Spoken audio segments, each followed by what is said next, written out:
کے بعد چائے کا وقفہ تھا لیکن دونوں سیشن کو مرج کر دیا گیا. اگلے سیشن کی صدارت پروفیسر خواجہ محمد اکرام الدین صاحب کریں گے جو ہمارے درمیان تشریف فرما ہیں. نظامت کے افراد ڈاکٹر سفینہ ادا کریں گی, ان سے بھی گزارش ہے کہ وہ بھی سب تشریف لائیں. اس سیشن میں 3 مقالات پڑھے جائیں گے. ڈاکٹر محمود فیاض ہاشمی صاحب, پروفیسر احمد محفوظ صاحب, ڈاکٹر محمد مقیم صاحب. بہت شکریہ. حاضرین جلسہ آداب. میرا سارا کام تو آسان ہی کر دیا ہے, اب سمجھ ہی نہیں آ رہا کہ کیا کہیں. خیر, یہ آخری اجلاس ہے غالب انسٹیٹیوٹ کے زیر اہتمام 2 روزہ قومی سیمینار کے چوتھے اجلاس میں آپ تمام لوگوں کا استقبال کرتی ہوں. اس اجلاس کی صدارت بہت ہی اہم اس عہد کے نقاد پروفیسر خواجہ اکرام الدین صاحب کریں گے, اور اس کے علاوہ ہمارے اس اجلاس میں 4 مقالہ نگار ہیں. ہمارے پہلے مقالہ نگار ہیں ڈاکٹر محمود فیاض ہاشمی صاحب. میں ان سے درخواست آ گئے ہیں. دوسرے ہمارے مقالہ نگار ہیں پروفیسر احمد محفوظ صاحب. تیسرے مقالہ نگار ہیں ڈاکٹر محمد مقیم صاحب.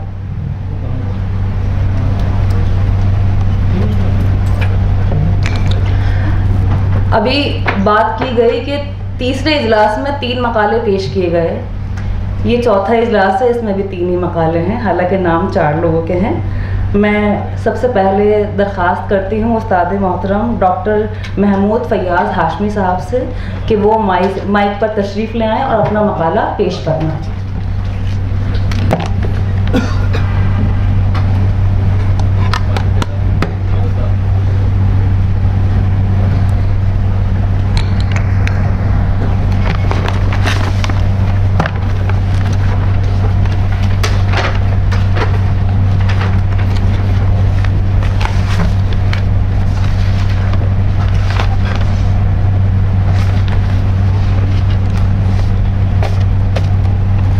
السلام علیکم. سب سے پہلے تو میں غالب انسٹیٹیوٹ کے ذمہ داران کا شکریہ ادا کرتا ہوں اور مبارکباد دیتا ہوں کہ انہوں نے اتنے اہم موضوع پر یہاں پر یہ سیمینار منعقد کیا اور ہمیں موقع دیا کہ یہاں پر آ کے اپنی بات کر سکیں. مجھے جب یہ اس کا اطلاع ملی تو یہ لگا کہ آسان سب بات ہے. 3 نام ہیں اور غالب کے دور کے 3 بڑے نام ہیں, آسانی سے بہت کچھ مل جائے گا اور کام چل جائے گا. لیکن پتہ چلا کہ بہت مشکل ہے راہ پنگھٹ کی. کل جو کلیدی خطبہ پیش کیا گیا یہاں پر, تو وہ میڈم فرما رہی تھی کہ میں نے سوچا اس کو جب لکھنے کے لیے تو میں بہت بھٹکتی رہی. تو میں نے کہا یہ بات تو سب کے لیے ساتھ میں ہوئی کہ کیونکہ اس قدر ڈائمنشنز پر کام ہے اس میں, اور غالب جیسی شخصیت, ابھی استاد محترم فرما رہے تھے کہ بہت ظالم قسم کا آدمی تھا جو تعریف بھی کر رہا ہوتا تھا لیکن تعریف میں بھی وہ کھینچ لیتا تھا ہوا. تو یہ لوگ اس میں ہمارے بڑے نام صحبائی ہوں یا شیفتہ ہوں یا آزردہ ہوں, یہ بڑے نام ہیں اور ہماری تہذیب کے اس دورائے سے ہمیں گزارتے ہیں جو ہمارے لیے ہماری علمی اور ادبی تاریخ کا بہت اہم حصہ ہے. اتفاق سے جو دور ہے ادبی دور جس سے یہ تینوں حضرات کا تعلق ہے, غالب کا تعلق ہے, وہ ہندوستان کی تاریخ میں, ادبی تاریخ میں بہت اہم. یہ سب باتیں تو یہاں ہم سب اکابرین یہاں تشریف فرمائے بیٹھے ہیں جانتے ہیں. میرے جیسے مبتدی کے لیے بہت مشکل تھا کہ میں ان بڑے لوگوں پر بات کروں, تو میری تھوڑی سی مشکل حل کر دی. یہاں مجھے حکم ملا کہ میں فارسی شاعری پر کی بات کروں, یعنی کہ ہمارے حضرت ہی شیفتہ کی فارسی شاعری پر. تب میں نے تلاش شروع کی. فارسی شاعری مجھے اپنی پیدائش کے سن میں جانا پڑا.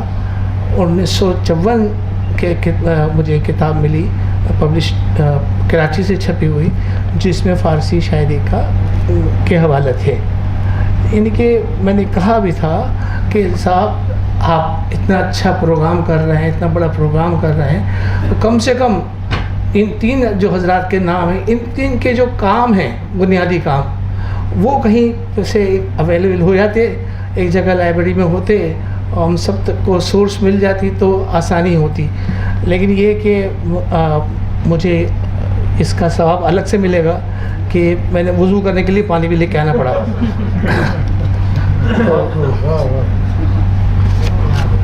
تو میں یہاں پر اپنی بہت مختصر سی بات ہے جو یہاں پیش کرنے کی کوشش کرتا ہوں، باقی تو دیکھی جائے گی. تاریخ کا مطالعہ کرنے والے یہ بات بخوبی جانتے ہیں کہ سلطنت کے عروج و زوال تہذیبی عروج و زوال کا باعث نہیں بنتے. البتہ نو دولتی اور نئی چمک کی چکا چوند سے تہذیبی قدریں ضرور مان پڑ جاتی ہیں اور معاشرے میں سطحیت اور ظاہر پرستی کی نمود کا موجب بن جاتی ہیں. ہر عہد کی فکر اور اس کا ادب کا رجحان بھی ان سب محرکات کا سبب بنتا ہے. 19ویں صدی میں شہروں میں سیاسی اور سماجی تغیرات علم و ادب کا رویہ، فکر اور انداز فکر بہت متاثر ہو رہا تھا. ایک غالبی نہیں، بہت سے مفکر اور صاحب طرز اصحاب کا دورہ تھا. اس لیے غالب انسٹیٹیوٹ کی کوشش واقعی بہت اہم ہے کہ اس دور کا اور اس دور کے علمی اور ادبی کارناموں کا سرسری مطالعہ نہ کیا جائے بلکہ ان عوامل کا تفصیلی مطالعہ کرنے کی ضرورت ہے. خاص کر 3 ارباب کمال شخصیت کے علمی ورثے کی جس کی مثال اس دور میں یا اس کے بعد میسر نہیں، تفصیلی مطالعہ ہونا چاہیے. قابل مبارکباد ہے یہ ادارہ کہ ان جامع کمالات شخصیت پر ایک کوشش کی جا رہی ہے. امید ہے کہ اس کا مثبت نتائج سامنے آئیں گے. اس عہد کے دلی میں اہل کمال کی بدولت کان کمال تھی، ان کی نظیر اس زمانے میں کہیں پیدا نہیں اور نہ اس زمانے کے بعد پھر کہیں پیدا ہوئی. علم و فن کی تاریخ میں یہ اتفاق بہت کم پیش آتا ہے کہ ایک ہی زمانے میں ایک ہی مقام پر متعدد ایسے اکابر ظاہر ہو جائیں جن میں سے ہر شخص صاحب کمال ہو. سلطنت مغلیہ کا سیاسی زوال جو پوری توانائی سے جاری تھا، انبوہ زوال زدگان کے معاشرے سے معاشرہ بھرا ہوا تھا. اس کے ساتھ ساتھ اسی دور میں یہ اتفاق بھی پوری شدت سے دہلی میں پیش آیا اور جہاں تک شعر و سخن کا تعلق ہے یہ دور نظم اردو کا دور زرین ثابت ہوا.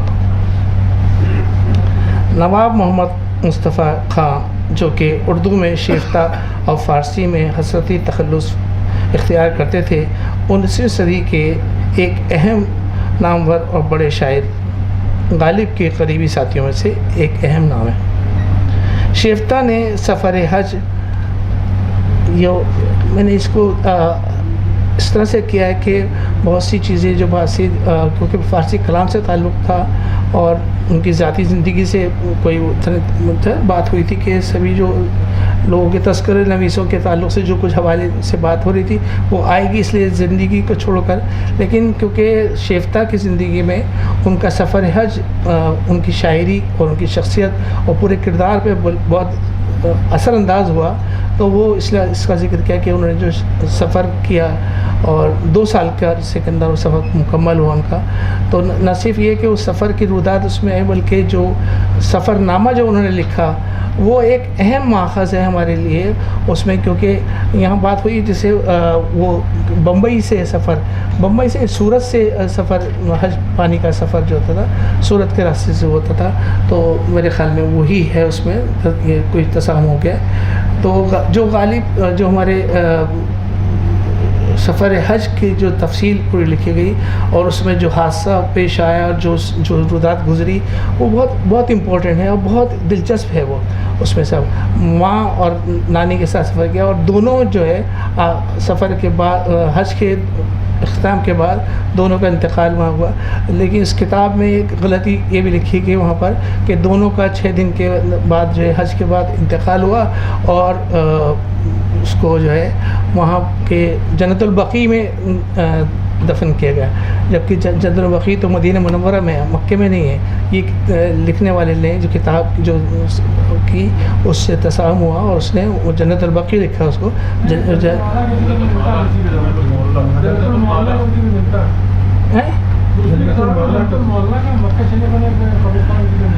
جنت المالا ہے نا وہ اس میں بقیع لکھا ہے. میں ہاں نہیں جو کتاب میرے سامنے تھی اس میں اس لیے تو میں نے کہا کہ اس طرح سے ہوتی ہے تو ضروری تھا ہمارے لیے کہ اس ریفرنس کو ضرور کریں کیونکہ آنے والے جو ہماری تاریخ میں جو سفر ناموں کی ورودات اس طرح سے ملتی ہے وہ اس سے آگے اب اس سے لوگ سب نابلد ہو جائیں گے، اجنبی ہو جائیں گے ہم لوگ.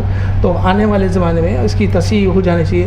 تو میرا یہی تھا کہ غالب انسٹیٹیوٹ کے ذریعے سیمینار ہو رہا ہے اور اس کے اندر کم سے کم جو حقائق ہیں جو فیکٹس ہیں وہ سامنے آ جائیں اور ان کا جو کام ہے فارسی کے تعلق سے اور اردو کے تعلق سے تو بہت کچھ جانتے ہیں لیکن فارسی کی باتیں جو ہیں اور افسوس کی بات یہ کہ وہ ہمارے بیچ میں سے غائب ہو رہی ہیں، کم ہو رہی ہیں.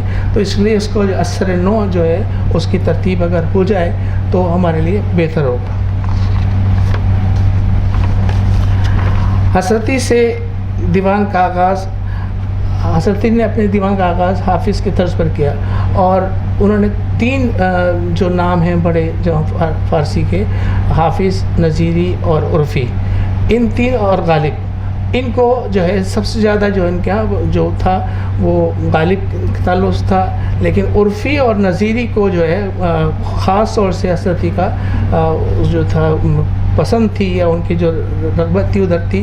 اور کیونکہ نظیری جو ہے ہندوستان میں ہندوستانی فارسی ادب میں نظیری کا جو غزل کے تعلق سے جو ہے جو اہمیت ہے وہ سب مسلم ہے اور اس لیے جو ہے لوگ اس کو عرفی شیرازی کو جس طرح سے لوگ عرفی کو اتباع کرتے ہیں اس کی پیروی کرتے ہیں وہ بھی ہماری بہت مضبوط روایت کا ایک حصہ ہے. اس لیے یہ بات بھی ہمیں یہاں پر اس کو زور دینے کی ضرورت تھی کہ حضرتی جیسا شاعر جو اردو کا شاعر ہے اپنے انداز کو اپنے تکلم میں اپنے شاعری میں مضبوط پیرائے کو پکڑ کر اور اس کو جو ہے نظیری اور عرفی جیسے لوگوں کا اتباع کر کے وہ اپنی تسکین حاصل کر رہا ہے. اور جو حافظ کا جو غزل کے اندر جو صنعت کا استعمال کرتے تھے حافظ نے کہ عربی اور فارسی مصروں کا استعمال کرے تو اس کی اتباع جو ہے وہ حضرت نے دیوان کا آغاز اس سے کیا. غالب حافظ نظیری کو خراج عقیدت پیش کرتے ہیں. حضرتی فخر محسوس کرتا ہے ماں حضرتی ز شیوہ غالب گرفتعیم آمیختن باد ساقی گلاب را. یہ جو کیا کہتے ہیں غالب کو نظیری عرفی کے علاوہ غالب کا اتباع کرنا حضرتی کے لیے جو ہے زیادہ اہم بات تھی کہ وہ جو ہے ایرانی ان کے اثرات میں نہیں تھے بلکہ غالب کے جو فارسی دانی تھی فارسی کمال تھا اس سے بھی وہ اسی طرح سے متاثر تھے اور اس کو انہوں نے وہ کیا.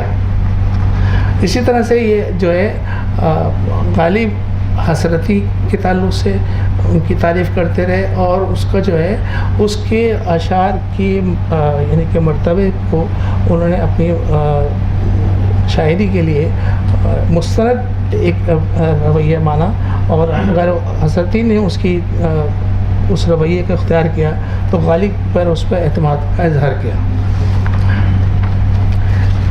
جو ان کا دیوان غزلیات کا اس میں شروعات ہوتی ہے حضرتی کی قصیدوں سے اور 7 قصیدے انہوں نے اس کو لکھے. لیکن قصیدے جو ہیں 6 قصیدے نعت حضور صلی اللہ علیہ وسلم کی نعت میں اور 1 منقبت حضرت علی کی. یعنی کسی بادشاہ کی، کسی حاکم، کسی عامر کی تعریف میں قصیدہ نہیں لکھا، کیونکہ وہ ان کا رویہ ہی نہیں تھا. بیسیکلی عشق کا اور تصوف کا آدمی تھا، اور وہ جو ہے غزل کے اندر جو محبت اور جو عشق ہے وہی طاقت ہوتی ہے، اور اسی کا بیان کرنا ہوتا ہے. تو اسی لیے وہ جو نعت کے جو یعنی کہ قصیدے ہیں اس میں وہ اپنی انتہائی قلب سے اور انتہائی قلب کی جو گہرائی سے جو ہے وہ جب شاعری کا استعمال کرتے ہیں. قصائد جب حضور صلی اللہ علیہ وسلم کی شان میں جو قصیدے پڑھے تو اس میں دل کی گہرائی سے نکلنے والی باتیں سامنے ہیں. تو اس کا جو عشق کا معیار ہے، جو محبت کا جو معیار ہے وہ بھی نیچے نہیں گرا، اور عقیدت اس میں شامل ہوتی رہی. اور اسی لیے وہ جو اس پیرائے پہ، اس لیول کے اوپر وہ شعر ہماری تاریخ موجود ہے ہمارے سامنے، کہ جن کو پڑھنے کے بعد اس بات کا اندازہ ہوتا ہے کہ وہ کس طرح سے ان کی شاعری محض شاعری نہیں، تفریح نہیں تھی، بلکہ ایک اپنی تسکین طبع کی بھی ایک کوشش تھی. یہاں جو ہے کیونکہ سب جو ان کا دیوان کے جو اشعار ہیں، جو کچھ بھی جو ان کی فارسی کے جو اس دیوان کا اس میں جو نعت کی جو ان کے ہیں قصیدے جو ہیں وہ قصیدے کو میں کیا، لیکن یہ کہ میں نہیں سمجھتا کہ یہاں میں وہ اشعار پڑھوں، کیونکہ یہ چھپیں گے تو سب سامنے آئے گا. ان کو پڑھوں، سب بہت ساری سب یہ سارا ہوا ہے جس میں پورے میں نے جو فارسی غزل اس کی جو کچھ کلام ملا اس کو کوشش کی کہ ان میں سے ان خاص چیزوں کو دیکھوں.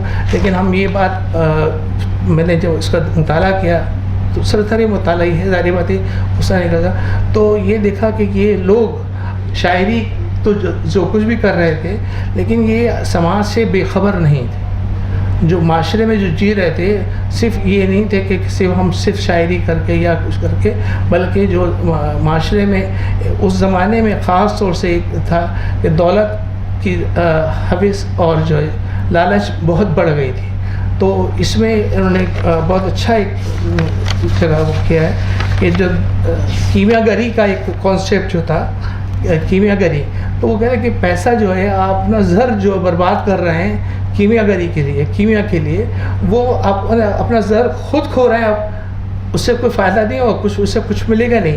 تو یہ جو لوگ دوڑ رہے تھے اس دور کے اندر دولت کے پیچھے، اس دولت سے اجتناب کرنے کی اور اس میں ترقی کی، یہ بڑی بات ہے. دوسری بات کہ جو ہندوستان کے اندر جنگ آزادی جو انگریزوں کے خلاف جو سلسلہ تھا، جو جذبات تھے، اس سے بے خبر نہیں تھے، اس سے الگ نہیں تھے.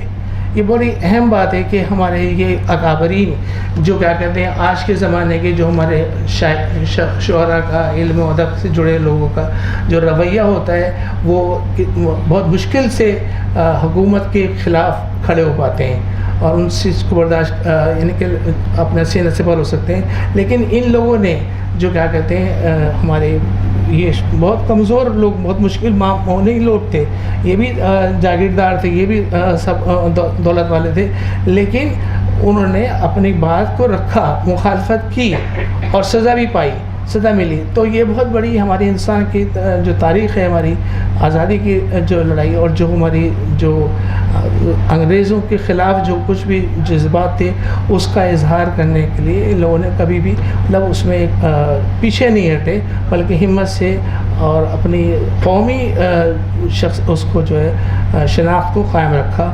یہ اس سے ہمیں اس کا اندازہ ہوا کہ ہمارے غالب، حالانکہ غالب جیسے لوگ جب ان سے پریشان ہو کر اور اس کے تعریف بھی کرتے ہیں انگریزوں کی، لیکن غالب کے ساتھی جو ہیں اور جب وہ ایک دوسرے کی مدد بھی کرتے ہیں اور وہ کوشش کرتے ہیں کہ وہ عطاب سے بچ جائیں اور پیسفل لائف گزار سکیں.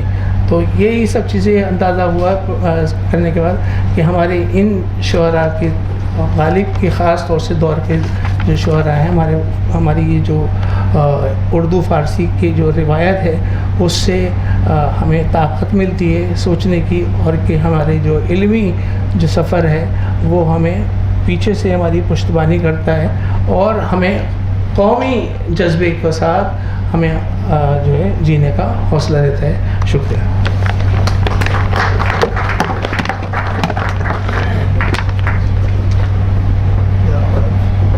بے حد شکریہ سر.